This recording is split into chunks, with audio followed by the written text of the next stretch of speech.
nous allons faire et corriger l'exercice 13, page 242. Donc ici, vous aviez 4 points, A, B, C et D.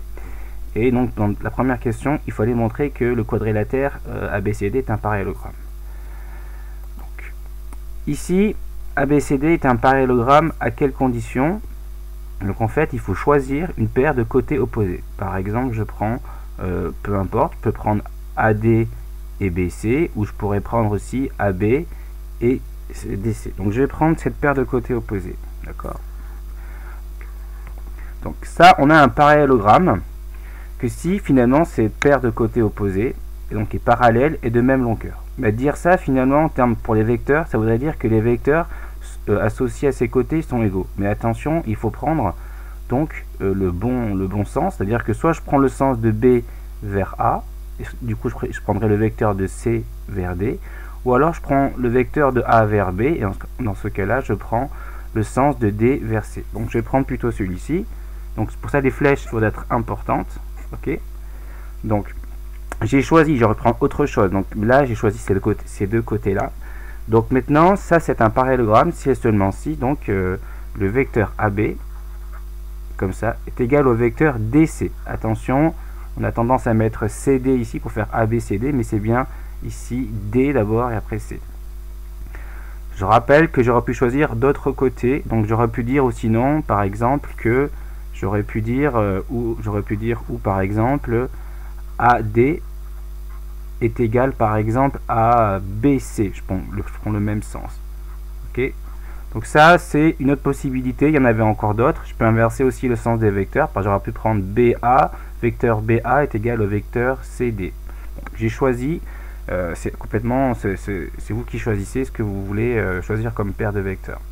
Ensuite donc on a un parallélogramme que si donc on a cette égalité de vecteurs. Je vais essayer de le montrer. Donc je rappelle que que je vais calculer les coordonnées du vecteur AB. Donc je rappelle toujours la définition. Je commence par la dernière lettre. Je fais XB moins XA. Et je fais YB moins YA. Là, il n'y a rien d'extraordinaire comme ça. Donc là je remplace, une fois que j'ai compris ça. Donc ici je vois bien que XB, si je regarde ici, XB c'est 4, je mets 4. Au passage je peux mettre que YB c'est 0. Vous voyez, je le vois, je le mets ici. Donc moins, après je prends XA, c'est 1, là c'est moins 1. Donc je peux écrire ici 1, après ici moins 1. Donc vous voyez, il y a deux moins, il y a le moins, et puis de la différence des coordonnées, et le moins donc de l'ordonnée de A.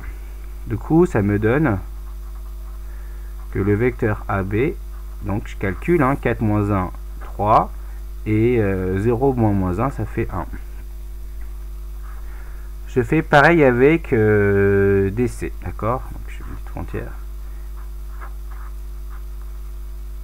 Je vais aller un peu plus vite et je vais faire ça. Donc je vais prendre X, je commence bien sûr par C. Donc j'ai CXC 5. Et là en bas je mettrai YC moins 5 par exemple. Moins les coordonnées de D ici. Donc moins 2. D'accord, XD moins ici YC. Ok, ce qui va me donner donc que D il a pour coordonnées donc 5 moins 2 3 et moins 5 plus 6, du coup là moins 6 ça fait donc moins 5 plus 6 ça fait donc 1. Donc vous voyez bien que là, le vecteur AB et le vecteur DC ont les mêmes coordonnées. Donc, je peux affirmer que le vecteur AB est égal au vecteur DC.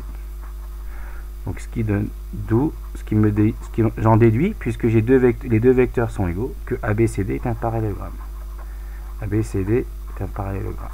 Ok? Donc, je rappelle que ça veut dire parallélogramme. Des parallélogrammes, d'accord? De manière raccourcie de l'écrire.